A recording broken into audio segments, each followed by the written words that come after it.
Good morning. तो अब अपनी प्रश्नावली कल 1.1 हमने समाप्त कर दी थी, उसके नियम और परिभाषा सारे चीज़ लिखा दिए थे। अब अपनी प्रश्नावली 1.2 चालू होती है, जिसमें पहले 2 परिभाषा बता देता हूँ, उसके बाद में फिर क्वेश्चन चालू कराऊंगा। तो पहली परिभाषा है नंबर 1, अपरिमेय संख्या। अपरिमेय संख्या, कल मैंने परिमेय संख्या के बारे में बताया था, आज है अपरिमेय संख्या। सेम उसी तरीका से कि जिन संख्याओं को हम p/q के रूप में नहीं लिख सकते हैं, उसमें p/q के रूप में लिखा जा सकता है और इसमें p/q के रूप में नहीं लिखा जा सकता है, परंतु p और q पूर्णांक होने चाहिए और q नॉट इक्वल टू 0। तो ये अपने पास में अपरिमेय संख्या की क्या है, परिभाषा है। तो जिन संख्याओं को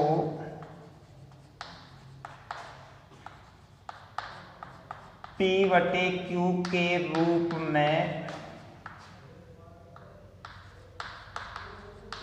नहीं लिखा जा सकता, नहीं लिखा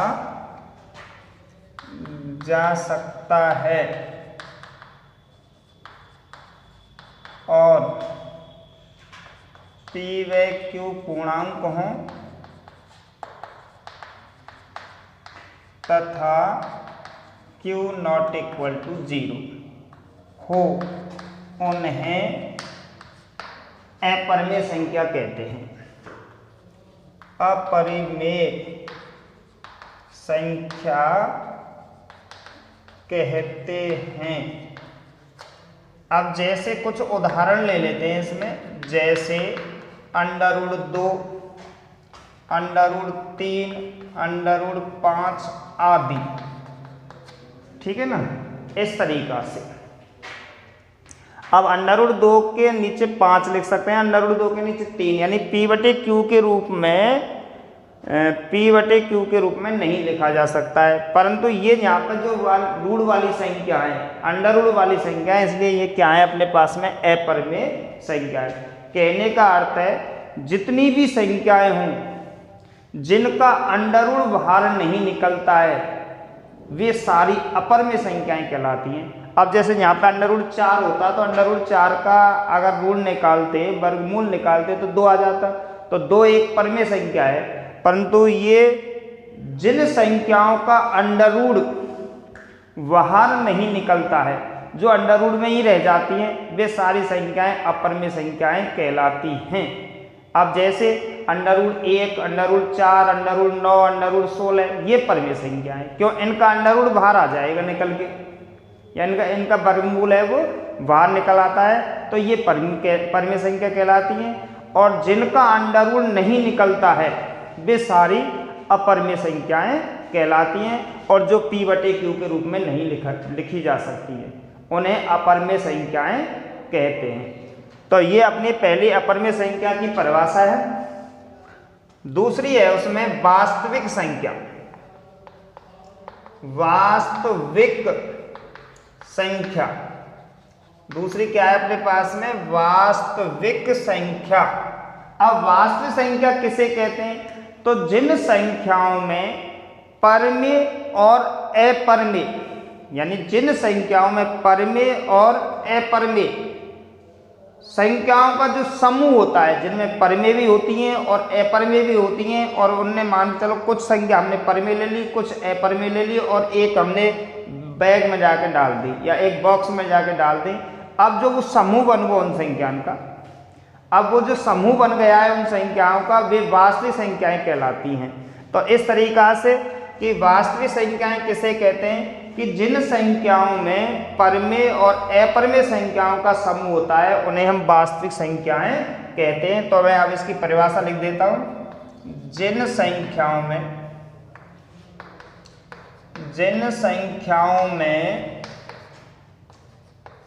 परिमेय व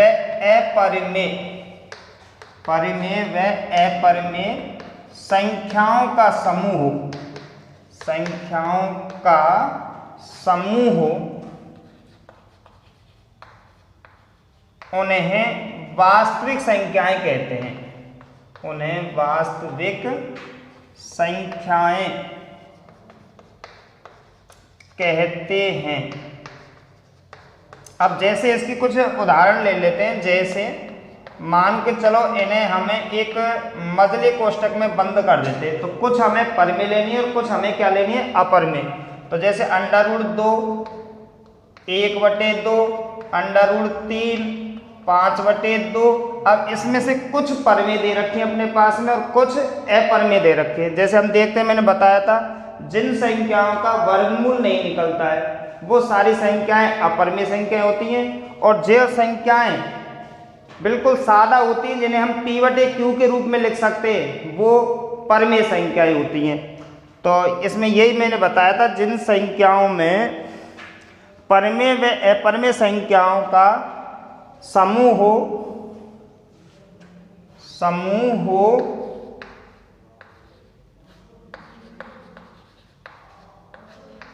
उन्हें हम वास्तविक संख्याएं कहते हैं। अब हमने इसमें से उदाहरण दे दिया कि इसमें कुछ संख्याएं तो अपने पास में परिमेय हैं और कुछ संख्याएं अपरिमेय हैं, और इन समूह को हम वास्तविक संख्याएं कहते हैं। तो अपने पास में ये इस प्रश्नावली 1.2 के लिए 2 परिभाषा थी। अब हम आगे इसमें से कुछ क्वेश्चन ले लेते हैं। तो सबसे पहले अब इसमें क्वेश्चन लेना है हमें, तो एक बार इनको नोट कर सकते हैं। तो जिससे मैं अगला अब इस प्रश्नावली को स्टार्ट कर देता हूं। तो अब पहला क्वेश्चन देखते हैं इसमें।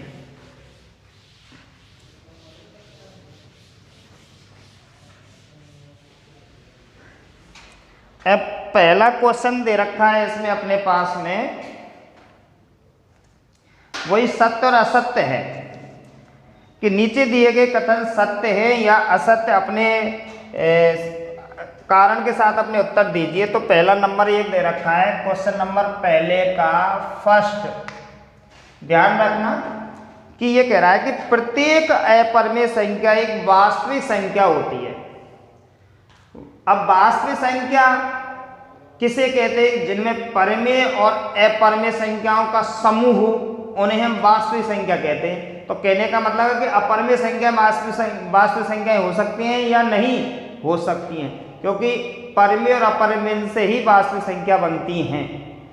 वास्तविक संख्या अपरिमेय नहीं हो सकती, वास्तविक संख्या अपरिमेय संख्या नहीं हो सकती, वास्तविक संख्या परिमेय संख्या नहीं हो सकती, परंतु परिमेय और अपरिमेय संख्याएं वास्तविक संख्याएं हो सकती हैं। बिल्कुल सत्य है। तो इसका कहने का मतलब है कि प्रत्येक अपरिमेय संख्या एक वास्तविक संख्या होती है। तो यहाँ पे हमें पहला आंसर लिखना है सत्य। अब इसका जवाब देना है कि परिमेय और अपरिमेय संख्याओं से मिलकर वास्तविक संख्याएं बनती हैं। क्या लिखना है, सत्य, क्योंकि परिमेय व अपरिमेय संख्याओं का समूह होता है, समूह होता है। अब कहने का मतलब है कि अपरिमेय संख्याएं वास्तविक संख्या हो सकती हैं। क्या, सत्य है, क्योंकि वास्तविक संख्याओं में परिमेय और अपरिमेय संख्याओं का समूह होता है, इसलिए वाक्य कैसा है अपने पास में, सत्य है। अब इसमें नंबर 2 देखते हैं। अब नंबर 2 में क्या कह रहा है कि संख्या रेखा का प्रत्येक बिंदु √m के रूप में होता है। संख्या रेखा का प्रत्येक बिंदु, संख्या रेखा का प्रत्येक बिंदु √m के रूप का होता है, जहां m एक प्राकृतिक संख्या है। तो ये वाक्य अपना असत्य है, ये वाक्य अपना क्या है, असत्य है। अब क्योंकि हम जानते हैं √ में जितनी भी संख्याएं होती हैं वे सभी संख्याएं, संख्या रेखा का प्रत्येक बिंदु √m के रूप का होता है, जहां m एक प्राकृत संख्या है। नहीं हो सकता है क्योंकि बहुत सी ऐसी संख्याएं जिनका √ बाहर निकलता है। जैसे हम √1 लें तो √1 का बाहर वर्गमूल निकलता है, कितना आता है, 1, तो √ हट गया उसमें से।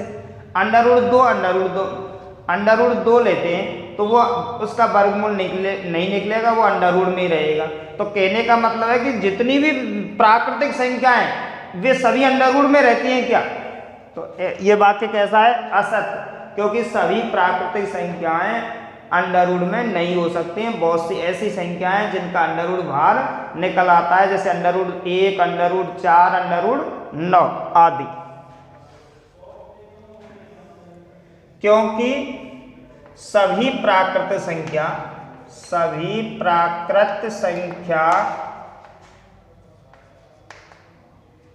क्योंकि सभी प्राकृत संख्या वर्गमूल, सभी प्राकृत संख्याएं अंडर रूट में नहीं हो सकती, ठीक है ना, वर्गमूल में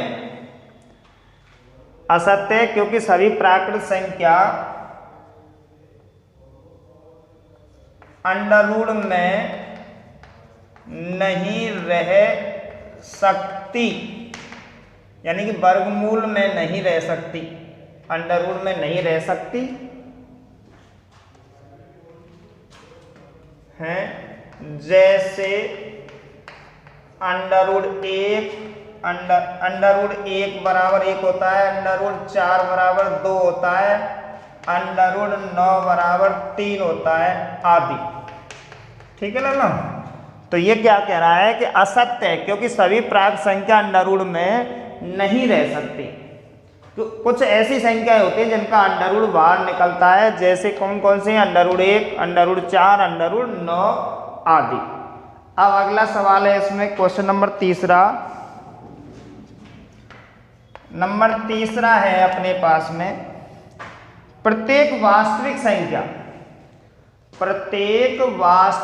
संख्या, ठीक है ना, क्या कह रहा है?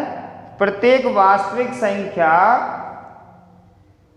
एक अपरिमेय संख्या होती है। ये वाक्य भी असत्य है, ये वाक्य भी कैसा है? असत्य।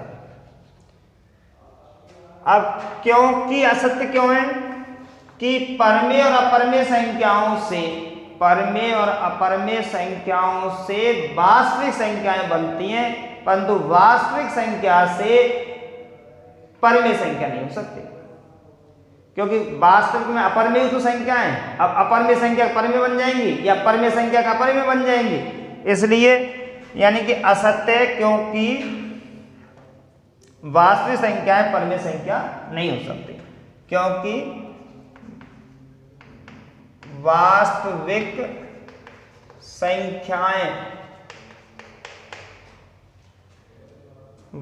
संख्याएं असत्य है, क्योंकि वास्तविक संख्या परिमेय नहीं हो सकती या अपरिमेय नहीं हो सकती, क्योंकि वास्तविक संख्या परिमेय या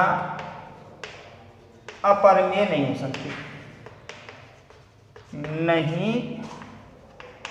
सकती, ठीक है ना। तो ये पहला क्वेश्चन था अपना, जिसमें सत्य और असत्य के बारे में बताया है। अब क्वेश्चन नंबर 2 लेके चलते हैं, तो एक बार इसको नोट कर सकते हैं, फिर आगे बढ़ेंगे। तो एक बार इसको नोट करो एक बार। हाँ, तो अगला क्वेश्चन नंबर, क्या सभी धनात्मक पूर्णांकों के वर्गमूल अपरिमेय होते हैं? क्या सभी धनात्मक पूर्णांकों के वर्गमूल अपरिमेय होते हैं? यदि नहीं तो एक ऐसी संख्या के वर्गमूल का उदाहरण दीजिए जो एक परिमेय संख्या है। तो सबसे पहले अब हमें दूसरा सवाल लेके चलते हैं। तो दूसरे सवाल में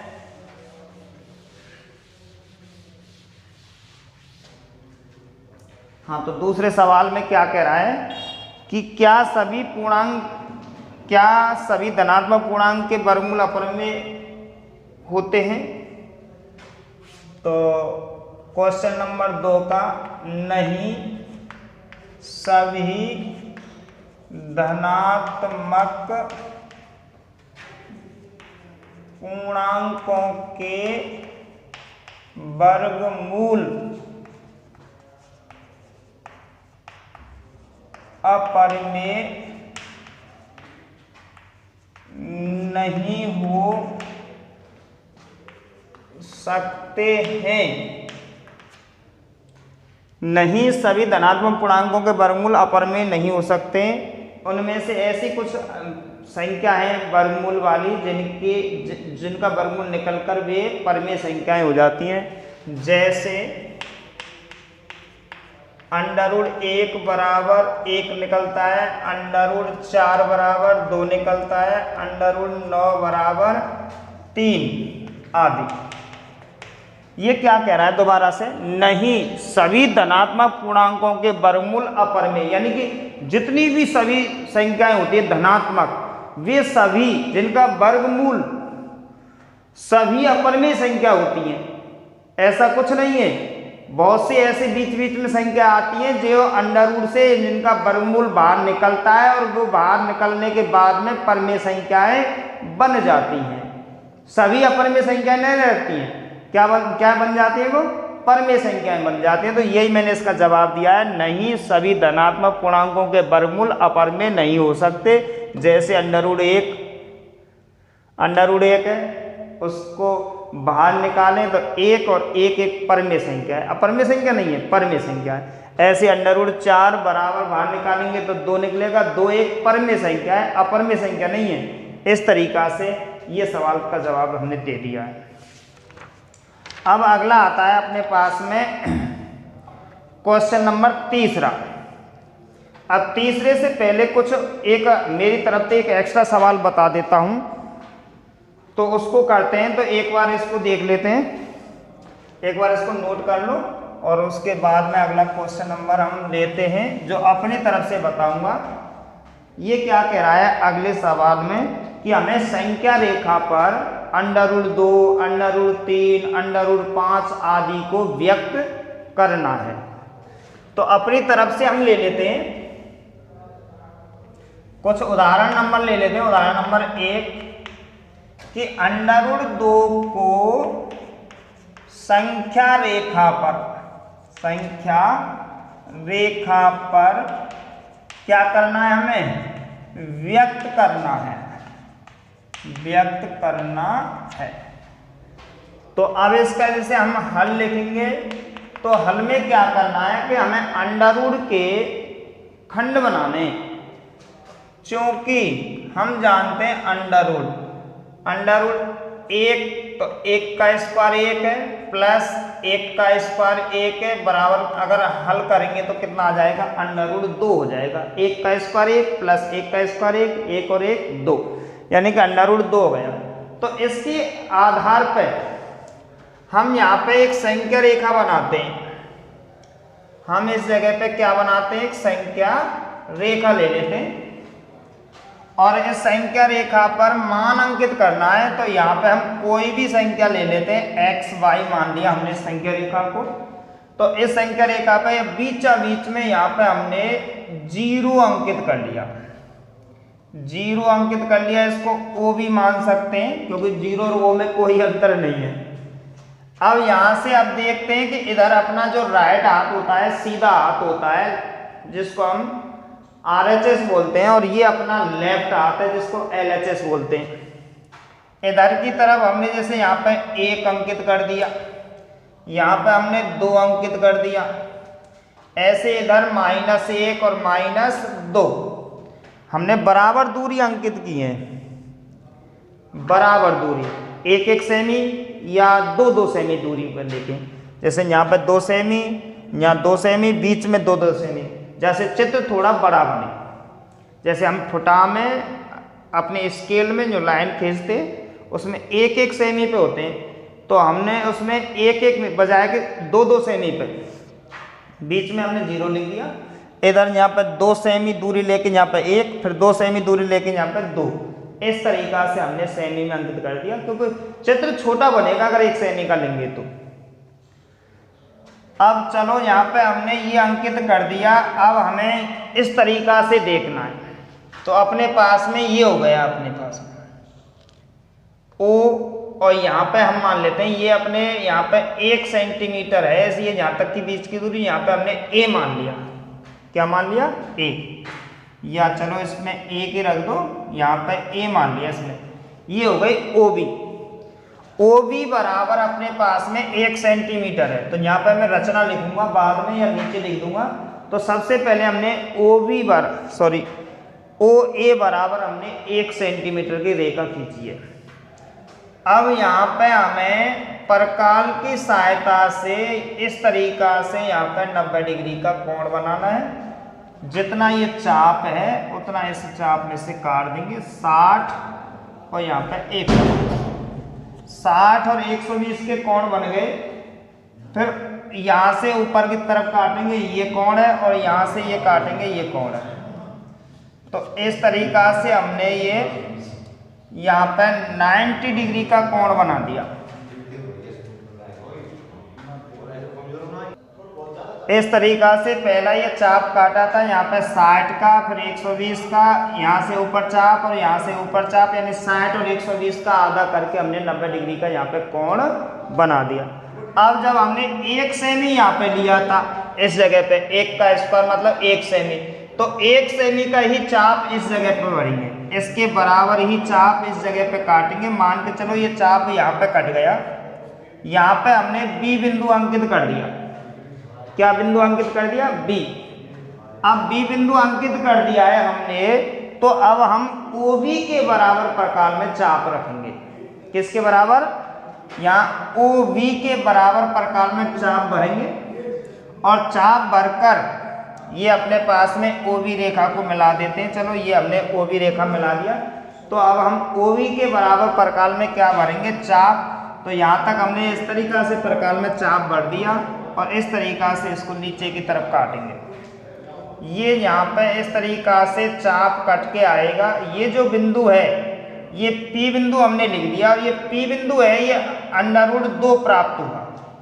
जो P बिंदु प्राप्त हुआ है वो √2 प्राप्त हुआ है। तो इस तरीका से हमें संख्या, इस √2 को संख्या रेखा पर क्या करना है? हमें व्यक्त करना है। तो अब यहाँ पे हम वैसे रचना लिख देते हैं, इसमें ही रचना लिख देते हैं। तो यहाँ पे सर्वप्रथम हमने OA बराबर 1 सेमी,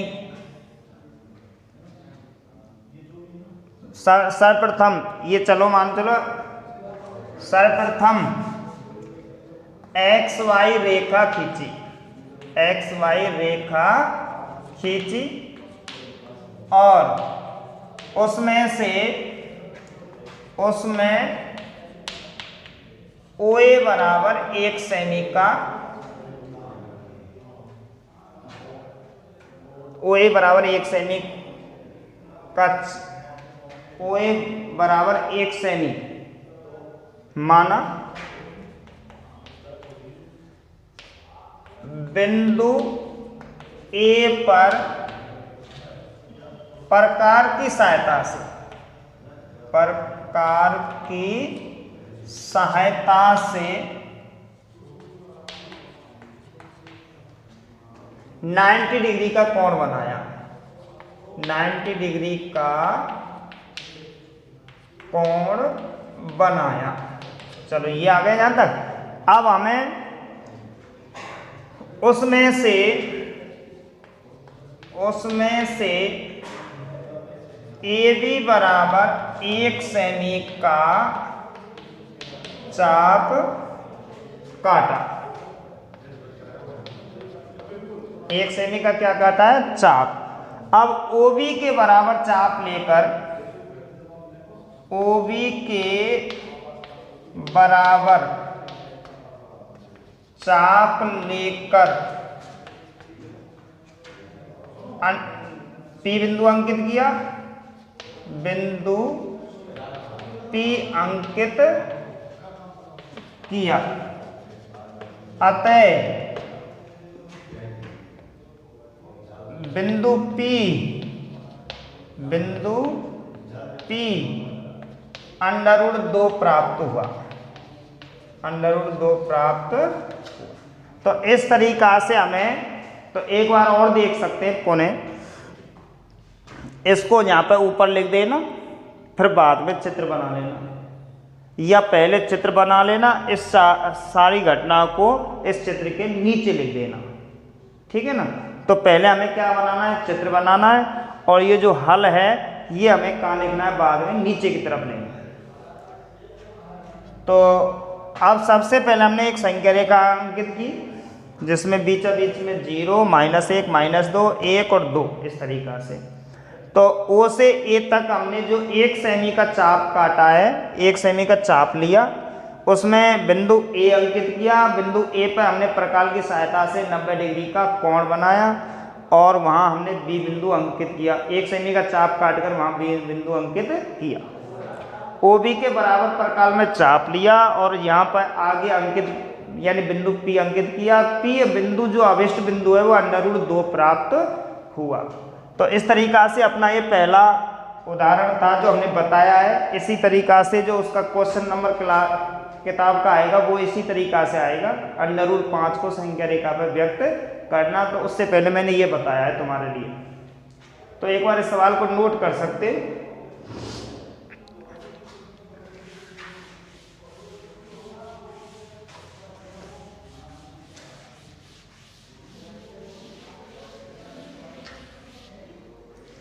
तो अब अपने पास में अगला क्वेश्चन है, उसमें किताब में जो चल रहा था वो दे रखा है अपने पास में कि संख्या रेखा पर √5 को किस प्रकार निरूपित किया जा सकता है। कौन सा क्वेश्चन नंबर है वो अपने पास में, तीसरा क्वेश्चन। और चौथा क्वेश्चन क्रियाकलाप का है क्लास के अंदर, तो लास्ट क्वेश्चन है। तो क्वेश्चन नंबर है अपने पास में 3 कि √5 को संख्या रेखा पर निरूपित कीजिए, निरूपित करना। ठीक है ना, संख्या रेखा पर क्या करना है, निरूपित करना है। तो अब यहाँ पे देखते हैं, जैसे हमने हल लिख लिया बाद में, तो थोड़ा सा स्टार्टिंग करना है। चूंकि यहाँ पे अंडर लिखना है, यहाँ 2 का स्क्वायर प्लस 1 का स्क्वायर, यानी 2 का स्क्वायर जो होता है वो 4 प्लस 1 का स्क्वायर 1, यानी कि =√5 प्राप्त हुआ है। ठीक है ना। तो अब हमें सबसे पहले 2 सेमी मानना है पहले, फिर उसके बाद में 1 सेमी मानना है। ठीक है ना, इस तरीका से। तो अब हम यहाँ पे संख्या रेखा व्यक्त करते हैं। तो सबसे पहले हमने ये यहाँ पे संख्या रेखा व्यक्त कर दी। इस पे कुछ भी मान सकते हैं, x y, बीचों बीच में हमने क्या मान लिया, यहाँ पे O, यहाँ पे 1, यहाँ पे क्या मान लिया है 2, यहाँ पे 1, यहाँ पे 2, समान दूरी के हिसाब से, समान दूरी के हिसाब से हमने ये यहाँ पे अंकित कर लिए संख्या रेखा को। अब यहाँ पे हमें सबसे पहले 2 सेमी लेना है। तो 1 सेमी ये मान लें हमने और 1 सेमी ये, तो यहाँ तक आ गया अपने पास में, यहाँ से लेके यहाँ तक आ गया। तो इस जगह पर हम A बिंदु लिखेंगे। अब की बात क्या लिखेंगे, A बिंदु। अब यहाँ पे हमने वही प्रकाल की सहायता से चाप खींचना है, पहला 60 फिर दोबारा 120 और दोनों का आधा करके यहाँ पे हमने 90 डिग्री का कोण बनाया है। क्या बनाया है, 90 डिग्री का कोण बनाया है। अब 2 सेमी, चलो यहाँ तक हो गया वो भी।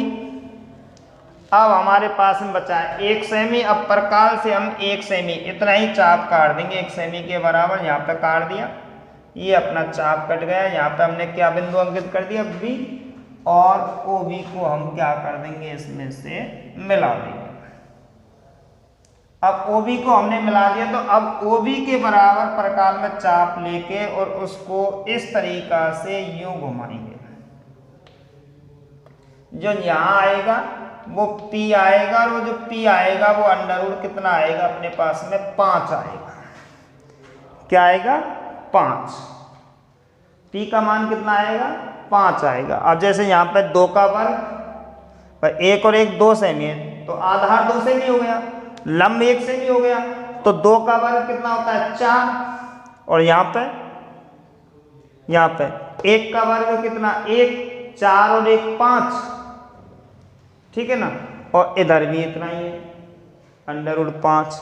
तो इस तरीक़ा से ये अपने पास में अंकित हो गया और इसकी जो रचना है वो यहाँ पर रचना लिख सकते हैं इस तरीक़ा से जो मैंने पहले बताया था। अब ये हो गया अपने पास में। ये क्वेश्चन नंबर कौन सा था? तीसरा। तो एक बार इस सवाल को नोट कर सकते हैं। अब अगला जो सवाल है वो चौथा, उसको हमें कक्षा में क्रियाकलाप के अनुसार करना है। क्रियाकलाप के अनुसार कैसे करना है थोड़ा सा मैं बता दूं कि सबसे पहले ये संख्या रेखा है यहाँ 0, -1, -2, 1 और 2। तो पहले यहाँ से यहाँ तक की ये अंकित करना है। यहाँ कितने का कोण बनाना है? 90 डिग्री का। फिर इसमें से 1 सेमी के बराबर चाप काटना है। यहाँ पे बी अंकित करना है और इस बी से इसको मिला देंगे। ठीक है ना, ये हमने मिला दिया है उसमें।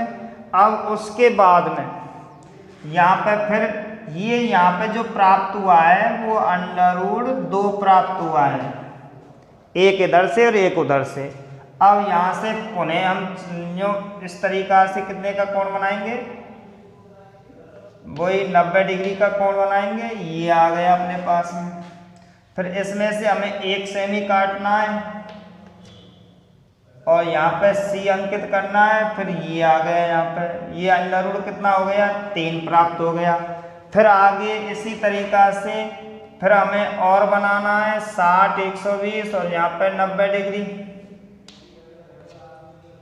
ये फिर इसमें से यहाँ 1 सेमी काटना है। ये आ गया यहाँ पे, ये √ कितना आ गया अपने पास में? 4। तो इस तरीक़ा से हमें सर्किल की एक रचना करनी है।